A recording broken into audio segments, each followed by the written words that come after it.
Good મોર learning. કેમ છો મારા વાલા વિદ્યાર્થી મિત્રો? દોસ્તો, ગુરુત્વાકર્ષણ બહુ સુંદર ચેપ્ટર અને એના સ્વાધ્યાયના દાખલા 2 કે 3 માર્ક્સમાં પૂછાય. કેટલાક દાખલા થોડા ટફ છે જે 4 માર્ક્સમાં પૂછાય. તો તૈયાર થઈ જઈએ આજના સુંદર સેશન માટે કે જેની અંદર આપણે દાખલા શરૂ કરવા જઈ રહ્યા છીએ. પહેલો દાખલો સ્વાધ્યાયનો દાખલા નંબર 4. જોઈએ શું કહે છે આપણને દાખલો. તો નંબર 1, ગુરુ ગ્રહના ઉપગ્રહ જેનું નામ છે આયો. યાદ રાખજો, મંગળના પણ 2 ઉપગ્રહ છે, ડેલ્મોસ અને ફોબોસ. આવો કોઈ ટિપિકલ એમસીક્યુ પૂછી શકે. એનો આવર્તકાળ આપ્યો છે. આવર્તકાળ એટલે ટી 1.769. દોસ્તો આ જુઓ દિવસમાં છે, ના ચાલે. દિવસનું કન્વર્ટ કરવું પડશે તમારે સેકન્ડમાં. તો ચલો આને કન્વર્ટ કરવા જાઓ તો 1.769 એક દિવસના કેટલા કલાક? 24 કલાક. અને 24 કલાકમાં કેટલી સેકન્ડ? તો કે 3600 સેકન્ડ. ચલો ફટાફટ તમારી પાસે દોસ્તો કેલ્સી તૈયાર છે. હું ખસી જઉં છું. 1.528 અને 10 ની ઘાત તમે ફટાફટ ગણી લેશો તો 5 સેકન્ડ. ચલો આપણું પહેલું કામ થઈ ગયું કે આપણે સમય લાવો તો એ સેકન્ડમાં કન્વર્ટ કરી નાખ્યું. ડન. અને તેની કક્ષીય ત્રિજ્યા એટલે આર 4.22 ગુણ્યા 10⁸ મીટર. દોસ્તો જ્યારે આવું કંઈ પણ આપે એટલે સીધી વસ્તુ એ છે કે આની અંદર ગુરુત્વાકર્ષણનો નિયમ અને કેન્દ્રગામી બળનું સૂત્ર આવવાનું. ચલો બે બળો સરખાઈ દઈએ એટલે આપણું સરસ મજાનું કામ શરૂ થઈ જાય. નંબર 1, પહેલા બંને બળોને સરખાઈ દો. તો જ્યારે કોઈ ઉપગ્રહ ગોળ ફરતું હોય તો એને સેન્ટ્રીપિટલ એટલે યાદ કરી દઈએ કેન્દ્રગામી બળ લાગે. બોલો, પહેલું બળ તૈયાર થઈ ગયું. Done sir. નંબર 2, બીજું જે બળ લાગશે ગ્રેવિટેશનલ ફોર્સ, ગુરુત્વાકર્ષી બળ Gm1m2/r². બીજું સમીકરણ પણ તૈયાર. સર બંનેને સરખાઈ દો. તમે ક્યાંક એમ શોધવાનું કીધું હશે અને એની કમ્પેરિઝન કીધી છે એ પણ મળી જશે. ચલો બંનેને સરખાઈ દઈએ એટલે FC બરાબર FG. ફરી પાછા જતા રહીએ, માર્કર ચેન્જ કરી દઈએ. કેપિટલ G, M1 એટલે M. બે દળ જુપિટર અને આ ઉપગ્રહ. તો જુપિટર માટે એમ જે લખીએ, આ m/r² અને આ રહ્યું છે mv²/r. એક આર કટ, સ્મોલ એમ કટ. શું રહ્યું બેટા? તો G જુપિટર mj. એક આર રહ્યો અને v². અહીં પહોંચ્યા પછી મોટા ભાગના લોકો કન્ફ્યુઝ થઈ જાય. પણ અહીં ઉભા રહો, તમારે શોધવું શું છે? દળ. તો શું વેગ આપેલો છે? ના, નથી આપ્યો. જો વેગ નથી આપ્યો તો તમારે પહેલા આને ત્રિજ્યા અને સમયમાં જવું પડશે. તો સર એની માટે શું કરાય? તો એની માટે v બરાબર 2πr/t. સર આપણે ભણી ગયેલા છીએ, ગોળ ફરે છે એટલે પરિઘ. તો v² બરાબર 4π²r²/t². Yes sir. આ v² ની કિંમત અહીં મૂકી દો. ચલો ફરી પાછી white marker start. G M J small r. આની જગ્યાએ 4π²r²t². ચલો mj દળ શોધવાનું છે જુપિટરનું. તો એને કરતા બનાવી દો માસ of Jupiter 4π²r³ capital GT². ચલો દીકરાઓ, તમારી પાસે આ પણ વેલ્યુ તૈયાર થઈ ગઈ છે. બસ ખાલી કિંમત મૂકો અને તમારો જવાબ તૈયાર. બી રેડી, બી ક્વિક. સ્ટાર્ટ. 4 પાઈની જગ્યાએ 3.14². આર તૈયાર છે એનો વર્ગ કરવાનો છે. સોરી, ક્યુબ થશે. 2 ઘાત અને 1 થશે એટલે ક્યુબ છે. એટલે 4.22 હવે 2 મિનિટ ઉભા રહો. મોટા ભાગના છોકરાઓને અહીંયા ભૂલ પડે છે, સાદુ રૂપમાં લોચા મારે છે, તો સમજાઈ દઉં. અહીંયા મેં શું કર્યું, 4.22 નો આટલાનો મેં ક્યુબ લખી કાઢ્યો. હા સર. 10 ની 8 એક વાર, 10 ની 8 બે વાર, 10 ની 8 3 વાર, તો 8 તરી ઘાત થઈ ગઈ 24. જી 6.67 ગુણ્યા 10 ની -11 ટી સ્ક્વેર 528 નો સ્ક્વેર.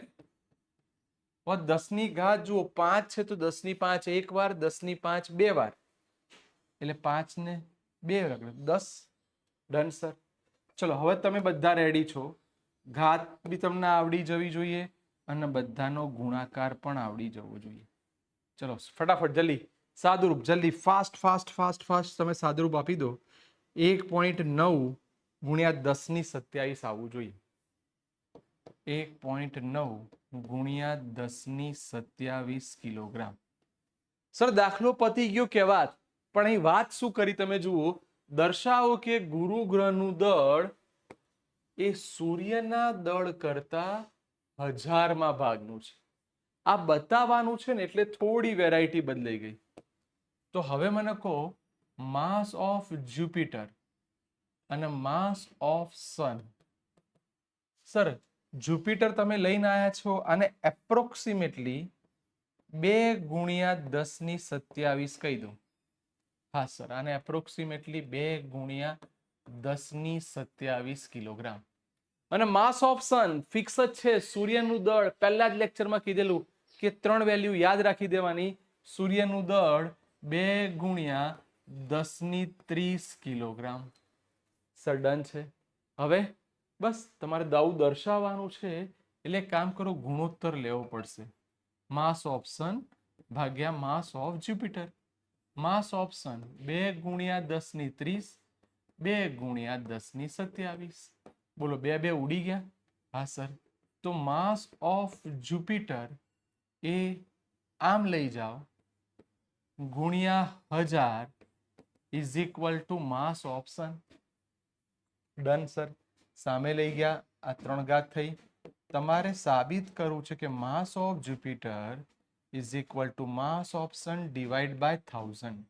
યસ સર, આપણે પ્રૂવ કરી નાખ્યું કે ગુરુ ગ્રહનું દળ એ સૂર્યના દળ કરતા 1000માં ભાગનું છે. દોસ્તો કોઈ પણ ગ્રહ હોય, ઉપગ્રહ હોય, એના દળ બદલાય નહીં. એટલે બને ને તો આ દળ યાદ રાખી લેવાના, જેથી આવનારી એક્ઝામમાં કામમાં આવે. બોલો સરસ દાખલો તૈયાર થઈ ગયો. ફરી કહું છું બેટા, આવા સૂત્રો પ્લીઝ યાદ રાખજો જે આગળ જતા કામમાં આવે. એક સરસ સ્ક્રીનશોટ લઈ લો અને પછી આપણે જતા રહીએ સ્વાધ્યાયના નેક્સ્ટ, એટલે કે આના પછીના દાખલાની અંદર. નેક્સ્ટ સ્વાધ્યાયનો દાખલા નંબર 5. બહુ સરસ દાખલો. આ દાખલો એક્ઝામમાં બહુ બધી વાર પૂછાઈ ગયો છે, તો સરસ તૈયાર કરવો છે. એવું ધારીએ કે આપણી આકાશ ગંગામાં સૂર્યના દળ જેટલું જ, હવે સૂર્યનું દળ એક્ઝામમાં આપે કે ના આપે યાદ રહેવું જોઈએ, આટલા તારાઓ છે.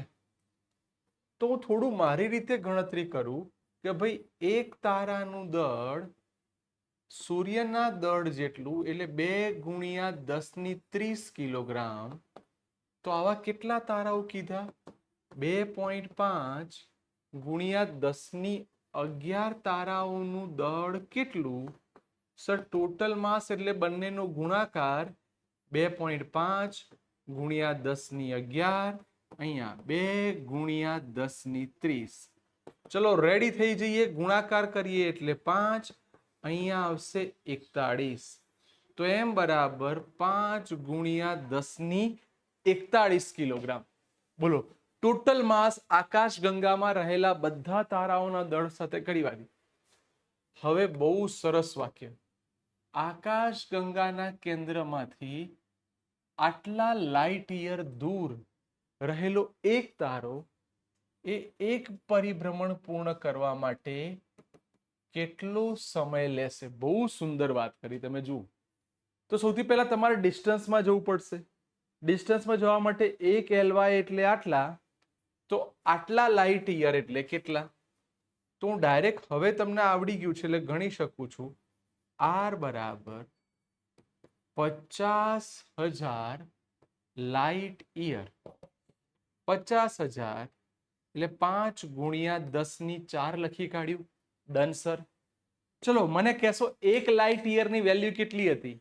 યસ યસ યસ, 9.46 ગુણ્યા 10⁻15. સર ડન છે. ફરી બોલો, લાઇટ યર ની વેલ્યુ મોડે થઈ જવી જોઈએ. 9.46 ગુણ્યા 10⁻15. છેલ્લી વાર 9.46 ગુણ્યા 10⁻15. ચલો કોઈ વ્યક્તિ કે મારે કેલ્ક્યુલેશનમાં થોડી વાર લાગે એવું છે, તો સર ખાલી પાવરની સ્ટોરી પૂરી કરી દો તો તમારી જોડે આટલા મીટર, 15 ને 4 19, આટલા મીટર મળી ગયું. હવે ચલો હું કશું નહીં બોલું, આપણે ઓલરેડી આગળના દાખલામાં કરી ગયું છે. જ્યારે પણ આટલા પરિભ્રમણ પૂર્ણ કરે, ગોળ ફરે, ત્યારે કમ્પલસરી તમારે સમય શોધવો હોય તો કેપ્લરના ત્રીજા નિયમનું સૂત્ર આવે. જો કેપ્લરના ત્રીજા નિયમની ડાયરેક્ટ વાત કરવા જવું તો ભણી ગયા હતા T² ચલે છે R³. યાદ આવ્યું? અને આનું સૌથી સુંદર સૂત્ર T² = 4π² gm/r³. દીકરાઓ આ યાદ રાખવું પડશે, છાપી મારવું પડશે, કારણ કે આ સૂત્ર બહુ બધી વાર આવવાનું છે. ખસી જઉં છું, ચલો સૂત્ર મોઢે કરી દઈએ. T² = 4π² r³ આટલી વેલ્યુ. Sir done. મુકાવો કિંમત. તૈયાર થઈ જાઓ કિંમત મૂકવા માટે. T² 4, 3.14 નો square, r r r r yes r આવ્યું, 5 નો વર્ગ ગુણ્યા 9.46 નો વર્ગ ગુણ્યા 10⁻19. ચલો 10⁻19 આપી છે તો 19 દુ 38 થાય, પણ ઉભા રહો ક્યુબ છે તો આ 3 ઘાત ક્યુબ છે. ફરી બોલું છું, ક્યુબ છે તો દરેકની 3 ઘાત. આ એટલા માટે ભાર દઈને બોલું છું. 19 એક વાર, 19 બે વાર, 19 3 વાર. તો અહીંયા જો ખબર ના પડે તો 19 ગુણ્યા 3 લખું છું. તમને ખબર પડવી જોઈએ 57 ઘાત આવશે, 57. તો ચલો હવે ક્લિયર કરીને તમને સમજ પડી ગઈ છે. તો હવે આની ઘાત લખી દઈએ છીએ. માર્કર ચેન્જ કરું છું કારણ કે અહીં છોકરાઓ ભૂલ કરે છે. આપણી મિસ્ટેક ના થવી જોઈએ. સ્ટાર્ટ. ચલો ફરી પાછા વ્હાઇટ માર્કરમાં જતા રહીએ.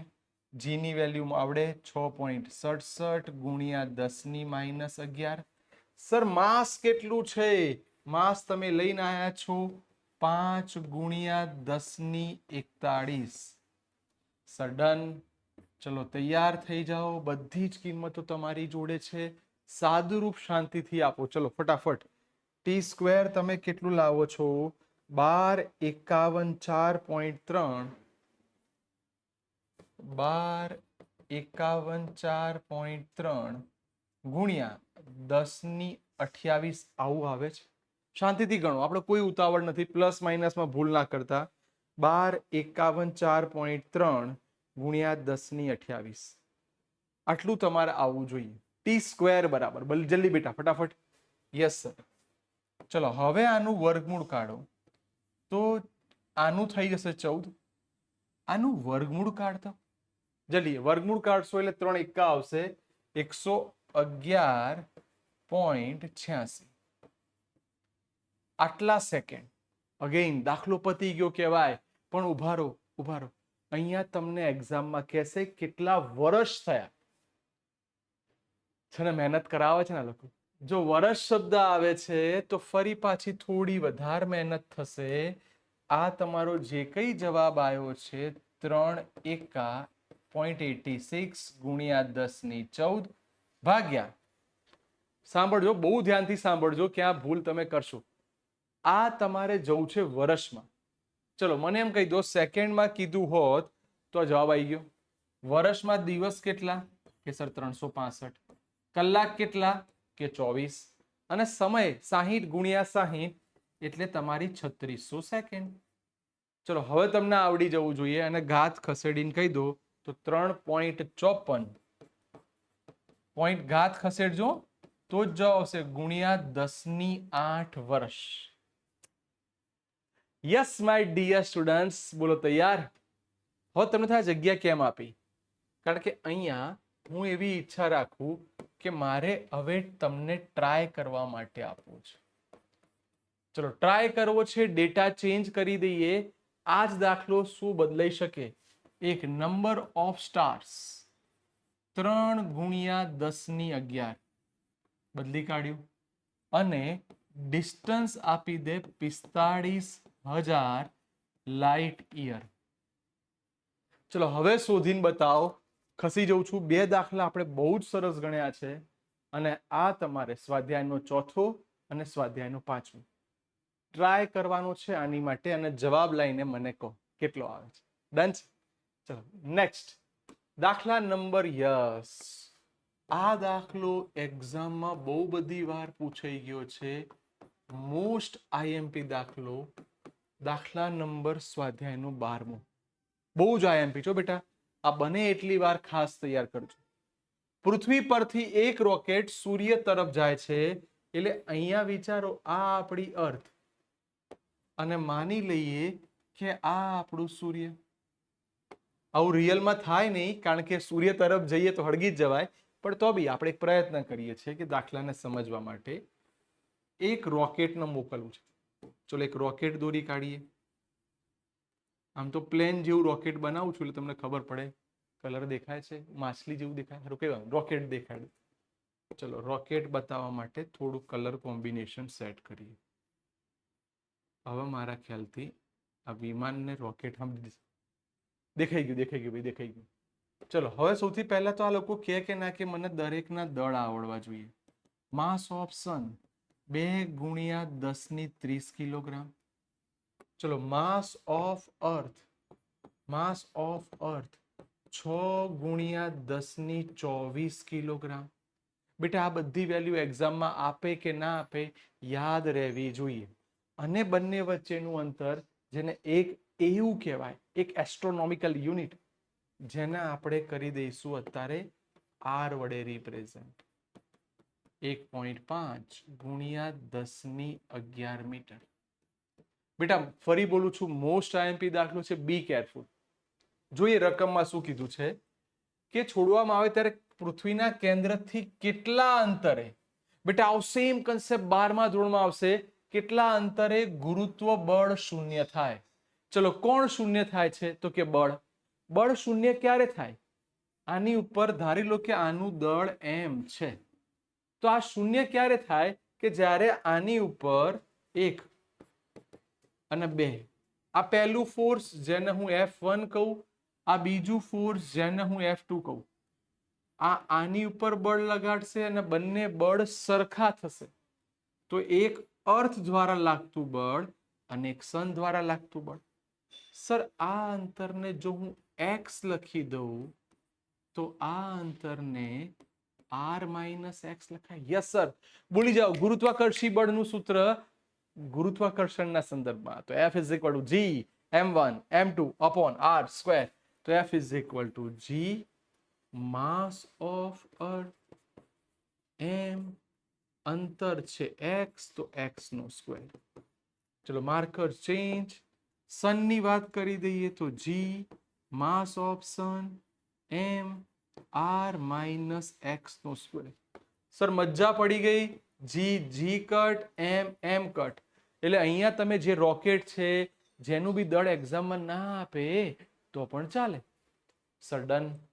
હવે શું કરી શકાય? તો હું એવું કહું, આનું સાદુરૂપ આપવા માટે માસ ઓફ સન ભાગ્યા mass of earth r - x upon x. આને હોલ સ્ક્વેર કરી દેવાય. હા સર હવે કંઈક ફાયદો થવા લાગશે. આને તમે ભણી ગયા છો 2 ગુણ્યા 10^30. આને ભણી ગયા છો 6 ગુણ્યા 10^24. આ r - x upon x નો હોલ સ્ક્વેર. બેટા આવા દાખલા આવે ને તો પ્લીઝ એના સાદુ રૂપમાં થોડી ધીરજ રાખવી સમજવા માટે. એકવાર સ્પીડ આવશે પછી વાંધો નહીં આવે. ચલો હવે એનું કિંમતો તો આ 24 30 એટલે 6 રહેશે, 2 અને 3 રહેશે. સો r - x upon x નો સ્ક્વેર ઉપર કેટલી ઘાત આવી સર 10⁶ અને નીચે કેટલી ઘાત આવી 3. ચલો સ્ક્વેર આવી ગયો છે, સામે લઈ જઈએ એટલે વર્ગમૂળ. સો r - x upon x વર્ગમૂળ લેશો એટલે આ 1000 અને આ √3. સડન સાદુરૂપમાં મજા પડી રહી છે અને હવે મને લાગે છે જલ્દી આવડી જશે. તો √3r ચોકડી ગુણાકાર કરીએ, √3x અને આ છે 1000 ગુણ્યા x. સડન √3 ની વેલ્યુ થાય 1.73. r ની વેલ્યુ સર તમે મોઢે કરાઈ કાઢી છે 1.5 ગુણ્યા 10⁻11 માઇનસ. ચલો આ √3 ને સામે લઈ જાઉં તો આ છે તમારી વેલ્યુ 1000, √3 ની વેલ્યુ 1.73. બંનેમાંથી x કોમન કાઢ નાખ્યો. Done sir. આ 1.73 as it is, 1.5 as it is, 10⁻11 as it is. ચલો બેટા આને નીચે લઈ જાઓ, આને નીચે લઈ જશો એટલે આશરે આ 1001.73 ઇન્ટુ એક્સ. ચલો હવે તમને આવડી જવું જોઈએ અને ફટાફટ ગુણાકાર ભાગાકાર કરીને તમે એની વેલ્યુ લઈને આવો જલ્દી ફાસ્ટ. કેટલી એની વેલ્યુ તમે લાવશો? થોડી સ્પીડ સાથે બેટા કામ કરજો તો આપણને આગળ જઈને આન્સર લાવવામાં મજા આવે. કમોન ચેમ્પિયન્સ, ફટાફટ જલ્દી. સાદુરૂપ તમારી જોડે આવી જવું જોઈએ અને તમે એની વેલ્યુ લઈને આવ્યા છો 2.58. 2.59 ગુણ્યા 10⁸ ઘાત કન્વર્ટ કરી હશે એટલે x. આટલા તમારા મીટર આયા. એટલે આને એવું કીધું 2.6 આના ભાગ પાડું 10⁵, 10⁵. આવા ભાગ કેમ પાડ્યા બેટા? કારણ કે આ મારી માટે કિલોમીટર થઈ જાય તો આવી ગયો જવાબ x બરાબર 2.6 ગુણ્યા 10⁵ કિલોમીટર. જ્યારે બી બેટા કોઈ બી જવાબ આવે એને પ્લીઝ હાઇલાઇટ કરજો. હવે દાખલો મને કેમ ગમે છે? કારણ કે 12મા ધોરણમાં આવા સેમ દાખલા આવશે. એવું કહેશે બળ શૂન્ય થાય, વિદ્યુત ક્ષેત્ર શૂન્ય થાય, વિદ્યુત સ્થિતિમાન શૂન્ય થાય. આવું કંઈ પણ કે એટલે તમારા માઇન્ડમાં ક્લિયર હોવું જોઈએ કે મારે બે જણને સરખાવવાના છે. બોલો તો કન્સેપ્ટ બહુ 12th માટે ઇમ્પોર્ટન્ટ છે. એટલે ખાસ ખાસ સરસ મજાના 3 દાખલા થયા. સ્વાધ્યાયના 4, 5 અને 11 જોઈ લો બેટા. જોયું?